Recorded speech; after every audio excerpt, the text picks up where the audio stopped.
That's me, folks. How you doing? Billy Sunday coming back at you for episode 2 of Freedom Highway here on Wnlk 1350 AM Norwalk and WSTC 1400 Stanford.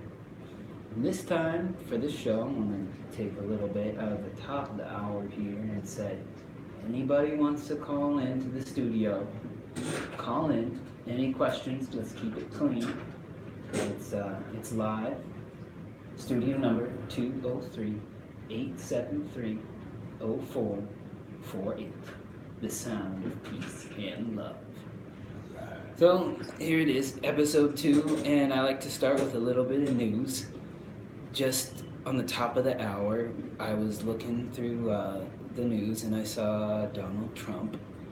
And I was just wondering, why is this guy still our president? Sometimes I just don't get it. This guy is not a politician. He was a reality TV star. People all of a sudden don't like career politicians. That's like a dirty word nowadays.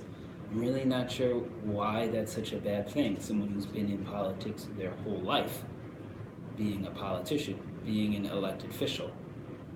I don't know, but I guess now that's a bad thing, and you want somebody who was on a reality TV show to be our president. I really don't understand that, but maybe people can get together and make America great again, make America great enough to kick this scumbag out of office. And as I look around Bridgeport, I see out of the window here, I see a city that reminds me a lot of where I was from, where I came from, which is Middle America. Middle America in the urban centers on the east and the west coast. They have a lot more in common than people probably think. After 2008, after the economy, after everything collapsed and the real estate market collapsed, people out on the road looking for work, looking for anything. This isn't the Yonkers. This isn't, the nice plush suburb somewhere in Massachusetts. No, this is Bridgeport, which is really the same as anywhere in the Midwest, in the South. A lot of real easygoing people got hit hard. But I think it's time that everybody gets together and takes a look at who we are, and takes a look at one city, New York City, where Donald Trump and all his buddies, and specifically one place, one street in New York, Wall Street. And I'm going to play my next song. There's a little hook at the end. It might let you know what I'm thinking. Jesus Christ, but what you get out through.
Well, now it's time to take up where we left off yesterday, which was religion and religious experience. And it's time to make sense of it. What is all this religion stuff?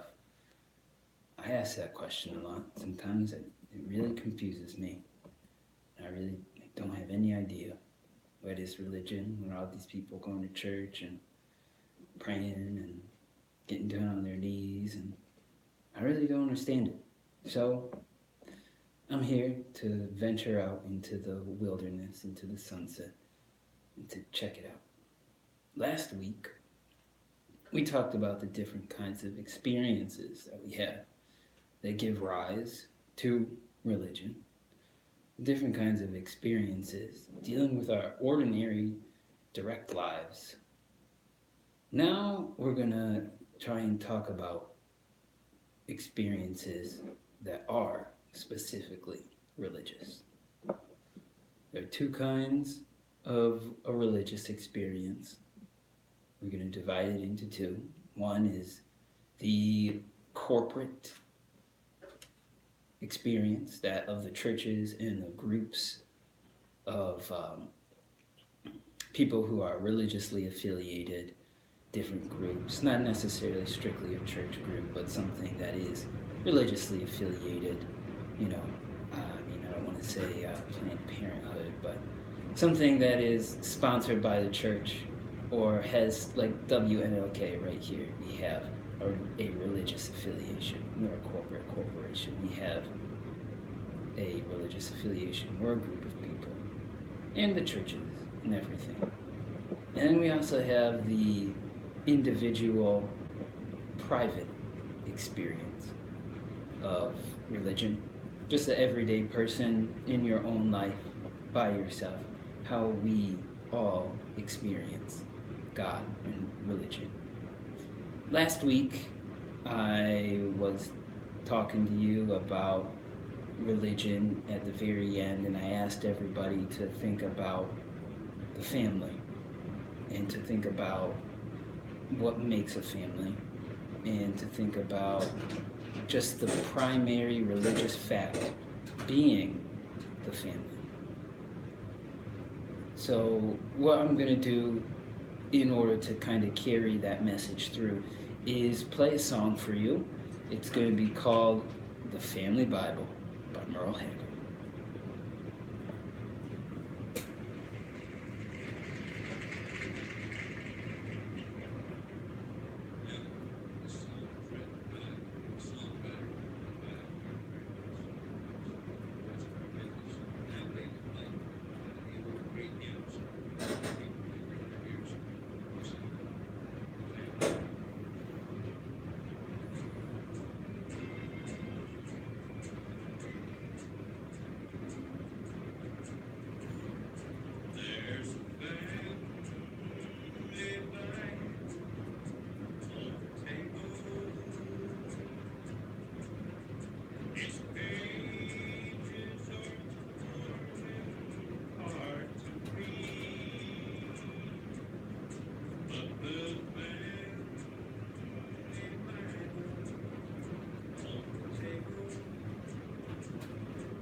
I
can still hear Mama softly singing, Rock of Ages, clap for me. What makes a family? That was another question that I asked. What is it that makes a family? Simple question. A lot of people want to say blood. That it's blood relations that make a family. But then you kind of gotta push it a little bit and say, okay, so blood relations make the family. That means my mother and my father and my brothers and my sisters and also my aunts and my uncles and then my cousins. And how far are we going to go here? How far are we going to go with all this? That's the question. So if we push it far enough, it just doesn't start to make sense, especially when we think about adoptions. I know somebody who was adopted. One of my good friends was adopted.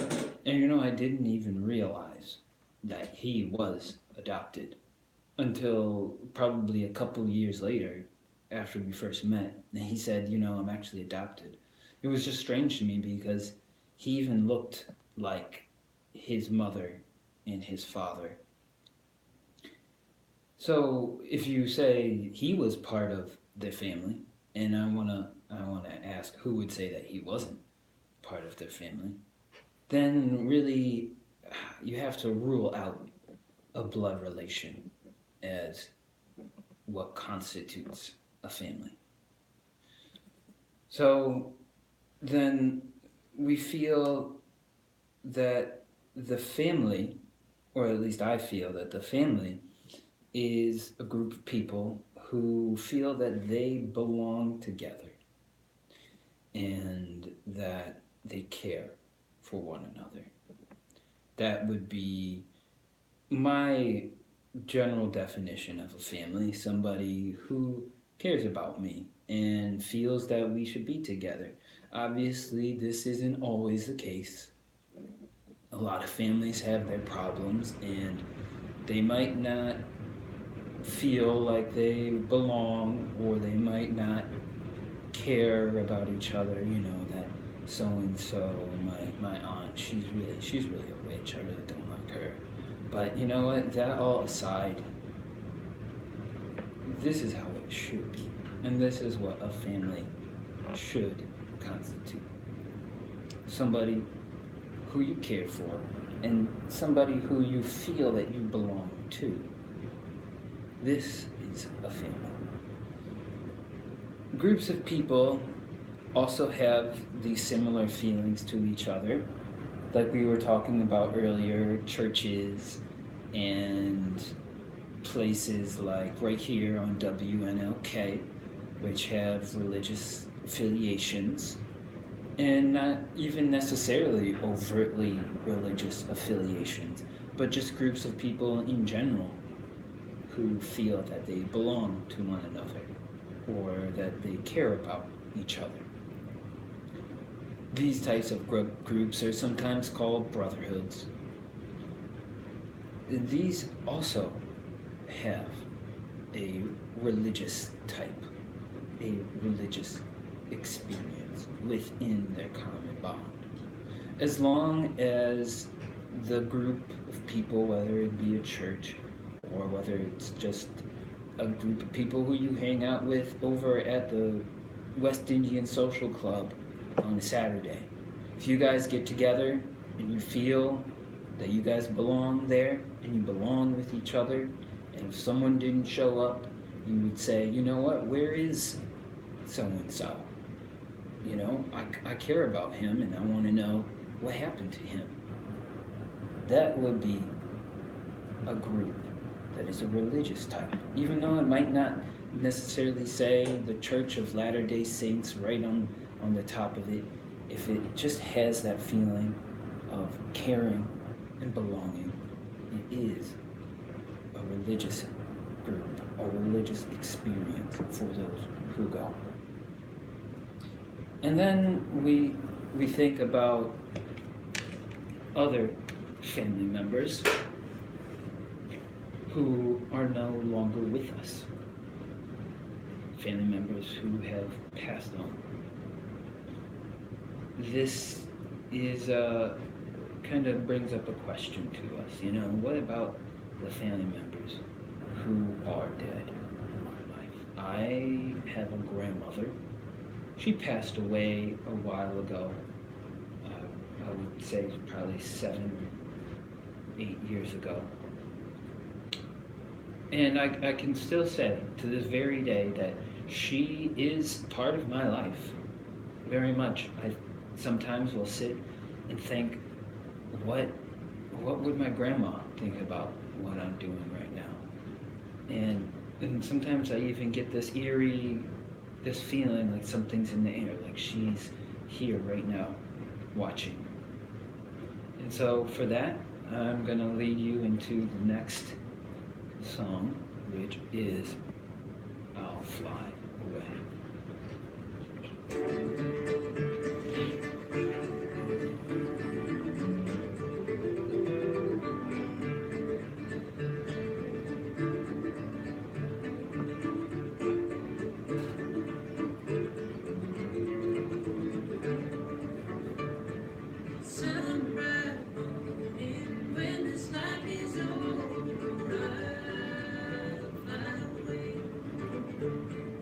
To that on God's celestial shore, I'll fly away. I'll fly away, oh glory. I'll fly away in the morning when I'm tired. Hallelujah, my, I'll fly away when the shadows of this life have gone. I'll fly away like a bird from these prison walls of life. I'll fly away. I'll fly away, oh glory. I'll fly away in the morning when I die. Hallelujah, my,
Too slow.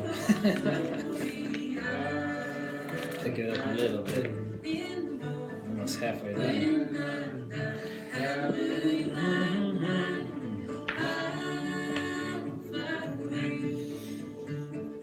Just a few more weary days and then I'll fly away to a land where joys will never end. I'll fly away. Fly away, oh glory. I'll fly away in the morning when I die. Hallelujah, by and by. I'll fly away. I'll fly away.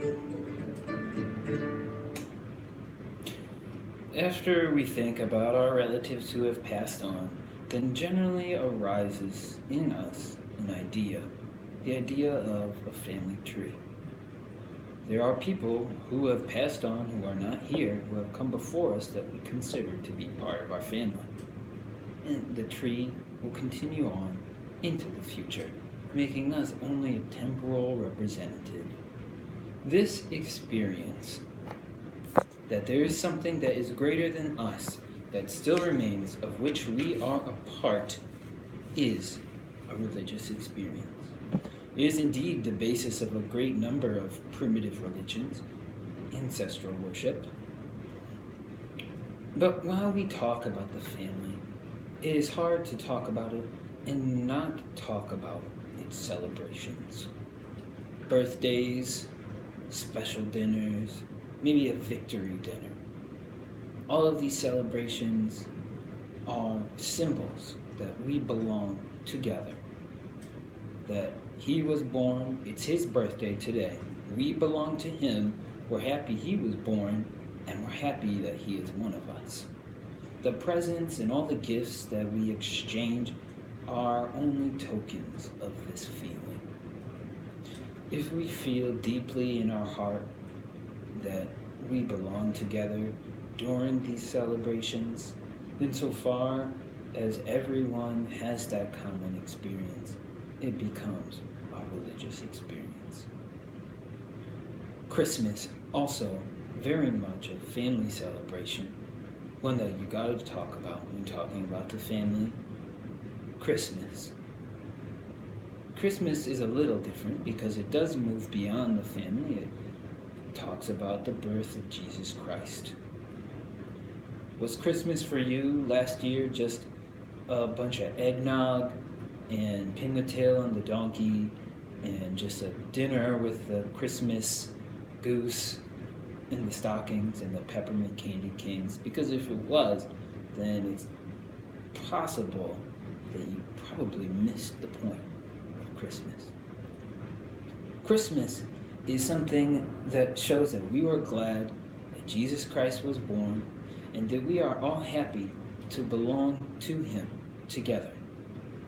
And as long as everybody who celebrates this holiday has this feeling in their hearts, can have a very profound religious experience, just sitting at the table, staring at mom and grandma over that Christmas goose, you can have a little religious experience yourself.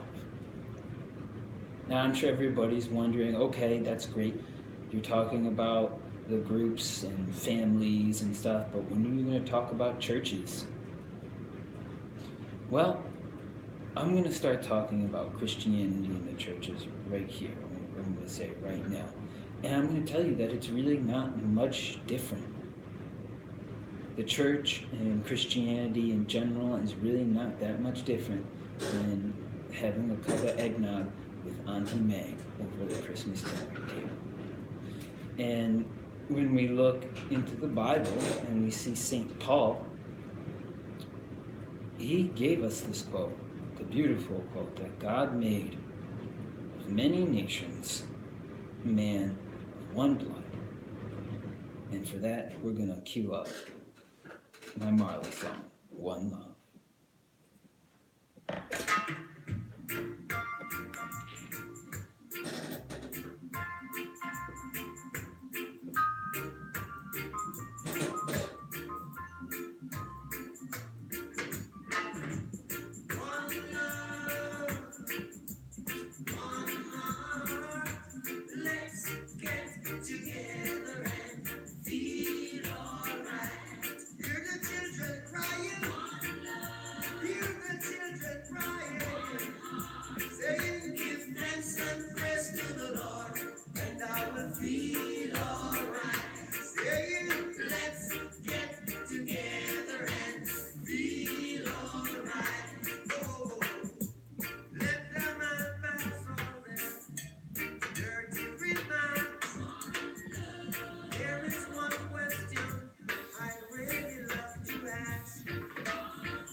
feel alright. Let's get together and feel alright. One more thing. Let's get together to fight this holy enemy. So when the man comes, there will be no doom. Have pity on those whose chances grow stand. There ain't no hiding place from the Father of creation. Yeah. One love, what a love, what a love. Let's get together and feel alright. I'm speaking to mankind. Let's embrace the Lord, and now we'll feel alright. Let's get together and feel alright. Let's embrace the Lord, and now we'll feel alright. We celebrate that all Christians everywhere belong together in Christ. That is the main celebration of a church, of any group of people, is celebrating our common unity in Christ. Christ as a common master of us all. That is the main message here, that Christians everywhere throughout the world all belong together, dedicate ourselves to a purpose, setting up the heavenly kingdom, and that we are all one family, with God as the Father. The family and religious experience being inseparable. It's the basic religious fact. The celebration that refers to the future of setting up the heavenly kingdom is not new. It's present in all of our celebrations. We have a birthday, we sing, "How old are you now?" At the end we say, "We wish you many more." Throughout the future, together, we will all be family. And it's possible, and it's probably even very likely, that many people, and I know I've been there, who go to church, don't really feel this or realize it, and they're just kind of there because Auntie May, again, decided to drag us along, so we're just kind of looking onwards. But so long as everybody who was there had that common experience of the family, common experience deeply felt, that they're unified in Christ, becomes a religious experience. Some people probably are just wondering, what am I talking about? What is this guy even saying? People at church come together to worship God. That's it. That's why people go to church. They set the cross up on the altar, and the Bible's there, and the priest holds it up, and everybody gets down on their knees, and that's what it's about. I don't know about what all this other mumbo-jumbo is, but I'm just getting to that point right now of worshiping God. But I'm going to take that point, and I'm going to bring it into the next part of this conversation, which is the individual. And there's so much in just a person that has to do with God that it's going to be difficult for me to really express what I'm trying to say here in words. And a lot of the individual, and indeed even of the churches and any corporate religious experience, depends on the religious quality of the person or people present. So we're going to go on and say that when there is God, and if He is present, it depends on the people and their common unity.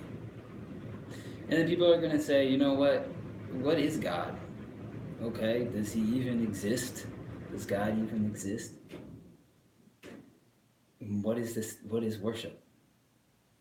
And everybody knows that God is at the center of religion. Duh, that makes sense. But you know what? A friend of mine, a guy who I understand and a guy who I really, really value his advice, once said to me that the word God has no meaning for him whatsoever.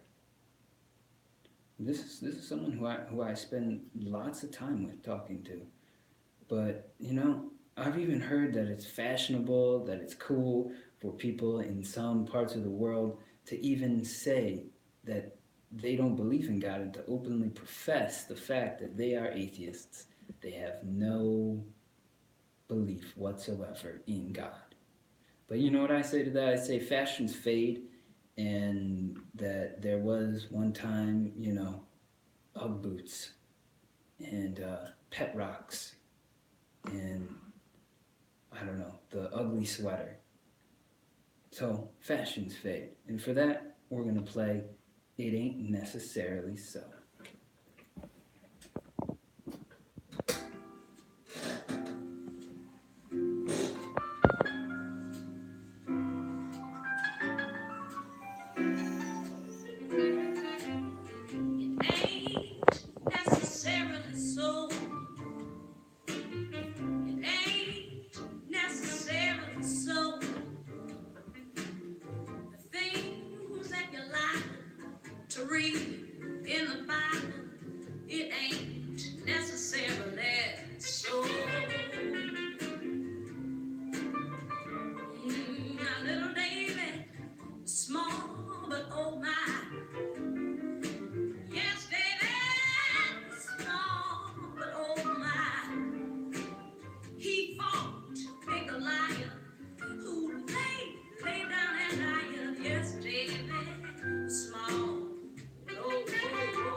It ain't necessarily so. That's my message right here. It's not all just about all the glitz and glamour, but there is a real foundation in reality in you sitting at the table with grandma and grandpa. That's what is necessarily so. And you know what? If atheism was truly serious, and you think that I can't believe in the God that I knew as a child, well, you know what? Think about the earth that you knew as a child. Think about the world that you imagined as you were a child. You can probably believe even less in the world that you believe as a child than you can in the God that you imagined as a child. But I'm sure you're going to sit and tell me that the world exists. So why doesn't God still exist? Then a lot of people are going to ask, can you prove that God exists? No. You know what? I can't. Of course I can't. I can't prove that God exists. This reminds me of a story once that I heard about someone in my college who one day was found out on the green in a state of frenzy. And when he was taken back into the dormitory and calmed down, people said, "Man, what's wrong?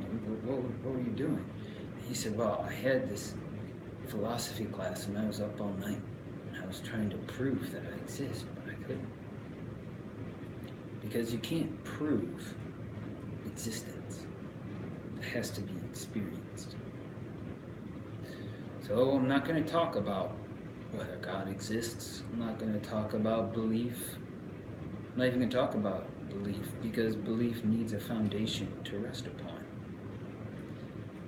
The experience of God is our central religious experience, and it's the religious experience that all others depend on.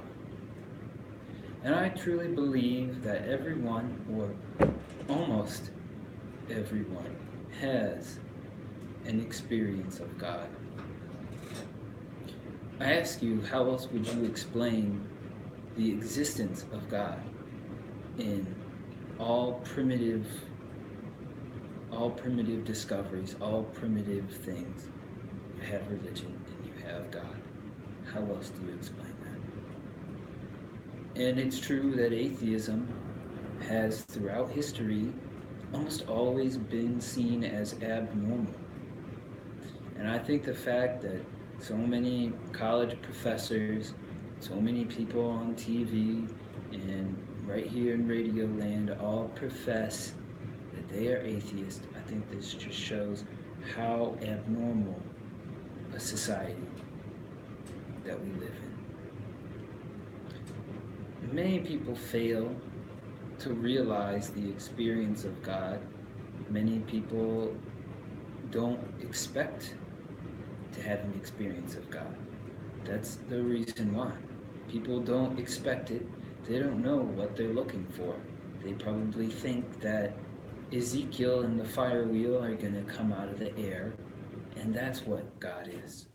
That you have to be on some crazy trip to experience God.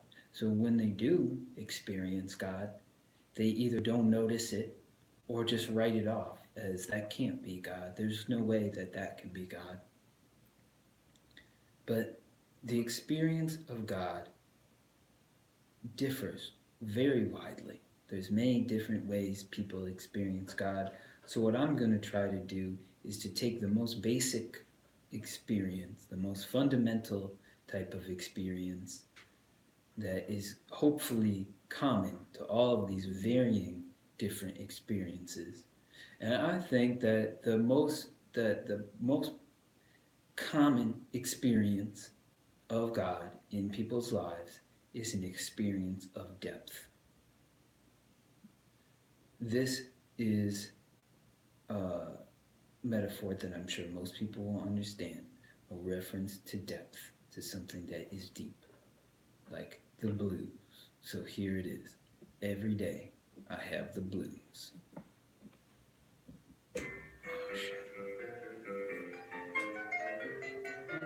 I was supposed to play the other song. Oh well, screw it. Yeah, I had Yeah, you had the Aretha Franklin. Yeah, that was the one I was supposed to. Yeah, I know. It's because I changed it on that, but I didn't change it on this. Okay, no problem. So It's all right. The next song will be Down in the Depths. Yeah, we'll play Down in the Depths. Yeah. That's cool. Do you have a pen?